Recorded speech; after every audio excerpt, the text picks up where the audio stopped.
ஆழ்ந்த இரங்கல். அதற்கு பின் என்ன? ஆளுக்கு ஆள் சில லட்சத்தில் இழப்பீடு. அதற்கு பின் ஆளாளுக்கு குற்றச்சாட்டுகள். அதற்கு பின் ஆழமான விசாரணை. அதற்கு பின் என்ன? நாள்கள் கடந்ததும் நினைவேந்தல். அதற்கு பின் என்ன? அடுத்த முதலமைச்சர் யார்? அவ்வளவுதான், அவ்வளவுதான்.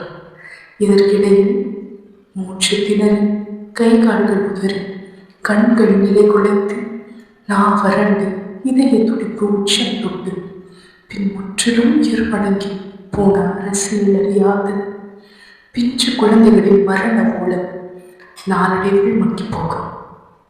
அடுத்தவன் தலைவனாவதற்கும் தலைவியாவதற்கும் பொங்கி எழுவதை விட முதலில் உங்கள் வீட்டு உங்கள் குடும்பத்திற்கும் நீங்கள் பொறுப்பான தலைவர் தலைவியாக மாறுவதற்கு முற்படுங்கள்.